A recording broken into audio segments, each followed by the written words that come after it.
নমস্কার, কেমন আছো তোমরা সবাই? প্রিয়াঙ্কা অফিসিয়াল চ্যানেলে তোমাদের সকলকে জানাই স্বাগত। তো আগের ভিডিওটি যত অবধি এন্ড করেছিলাম, এই ভিডিওটি ঠিক তারপর থেকে স্টার্ট করলাম। কাঠগোলা বাগানের এই মন্দিরটি হলো একটি জৈন মন্দির। আর চারিদিক ঘুরে টুরে দেখে শুনে একটু মন্দিরের ভেতরে গিয়ে ঘুরে আসলাম।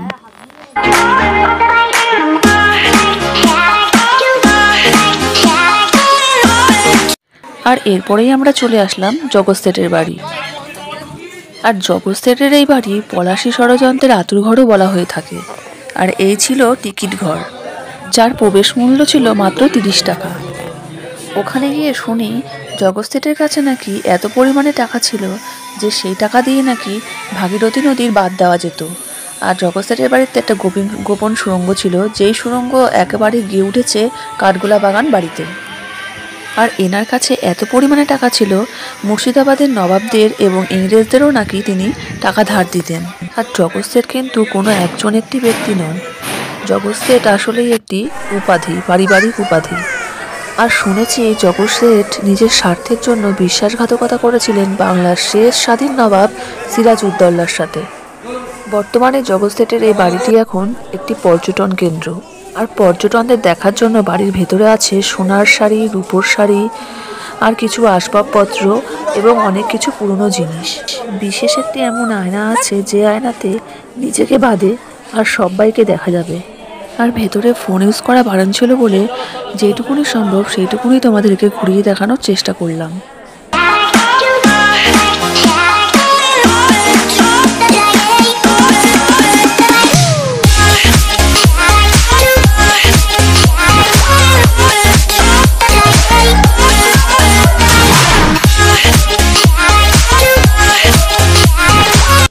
আর এরপরে আমরা চলে এসেছিলাম মুর্শিদ কুলি খাঁর কন্যা এবং সুজা খাঁর স্ত্রী আজিমুন্নিসার সমাধিস্থানে। শুনেছি একবার নাকি তিনি ভয়ঙ্কর অসুস্থ হয়ে পড়েছিলেন এবং হেকিম সাহেবের নির্দেশে প্রতিদিন তাকে একটি করে শিশুর লিভার দিয়ে ওষুধ তৈরি করে দেওয়া হতো, খুব গোপনীয়ভাবে। আর পরে বেগম সাহেবা যখন সুস্থ হয়ে ওঠেন তখন নাকি তার এটা অভ্যাসে পরিণত হয়ে গিয়েছিল যে প্রতিদিন একটি করে শিশুর লিভার তার দরকার। আর এই জন্যই মুর্শিদ কুলি খাঁর নির্দেশে বেগমকে জীবন্ত কবর দেওয়া হয়েছিল এই স্থানে।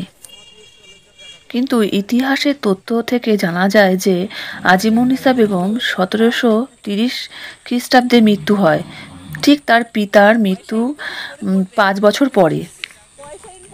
মুর্শিদ কুলি খাঁ কন্যার চিকিৎসার সাথে শিশু হত্যার বিষয়ে জানতে পারেন এবং নিজের কন্যাকে অতিগৃহে মানে বাবার গৃহে উড়িষ্যায় পাঠাবার নির্দেশ দেন। পরে সুজা খাঁ নবাবী পদে অভিষিক্ত হলে আজিমুন্নিসা বেগম মুর্শিদাবাদে ফিরে আসেন এবং তিনি এই মসজিদটি নির্মাণ করেন। আর আমার এইগুলো বই থেকেই অভিজ্ঞতা, আর সেগুলোই তোমাদের সাথে আমি শেয়ার করলাম।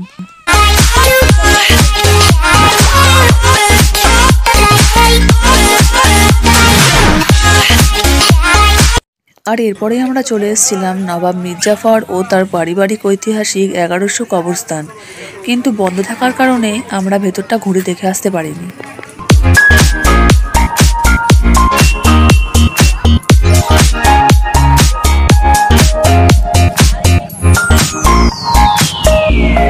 আর এরপর আমরা হোটেলে গিয়ে লাঞ্চ সেরে একটু বিশ্রাম নিয়ে চলে এসেছিলাম হাজারদুয়ারিতে। এই প্রাসাদ ইতালির স্থাপত্যকলার এক জীবন্ত নিদর্শন। আর এই প্রাসাদের অসংখ্য দরজা আছে, যার অনেকগুলি ঠিক দরজা না হয়ে নকল দরজা রূপে পরিগণিত হয়। 1829 খ্রিস্টাব্দের 29শে August governor general Lord William Cavendish ও বহু স্বনামধন্য ব্যক্তিগণের উপস্থিতিতে নবাব নাজিম হুমায়ুন জাহ এই প্রাসাদের প্রস্তর স্থাপন করেন। আর এই প্রাসাদটি নির্মাণ করতে মোট খরচা হয়েছিল 18 লক্ষ টাকা। আর প্রাসাদটি গাঁথনির কাজে বহু পরিমাণে নাকি ডিমের কুসুম ব্যবহার করা হয়েছিল বলে শোনা যায়। প্রাসাদের একতলায় আছে অস্ত্রাগার, অফিস কাচারি, রেকর্ড রুম ইত্যাদি। অস্ত্রাগারে মোট 2600টি অস্ত্র সজ্জিত আছে। পলাশী যুদ্ধে এই সকল অস্ত্রশস্ত্র ব্যবহৃত হয়েছিল বলে মনে হয়।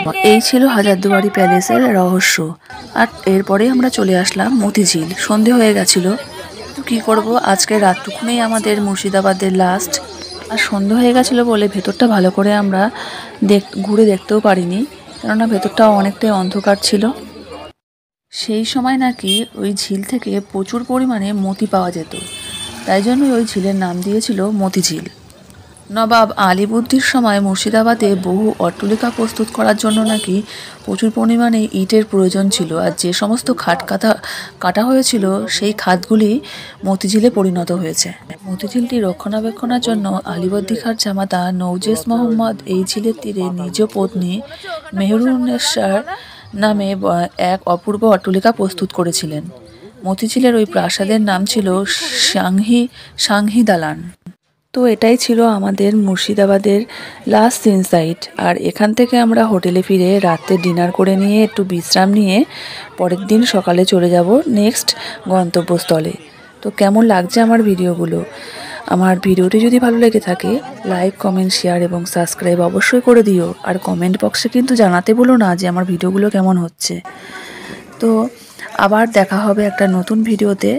আর পরের দিন কোথায় যাচ্ছি না যাচ্ছি সেই ভিডিও তো তোমাদের অবশ্যই দেব। তো সবাই সুস্থ থেকো, ভালো থেকো। দেখা হচ্ছে একটা অন্য ভিডিওর মাধ্যমে। ততক্ষণের জন্য টাটা।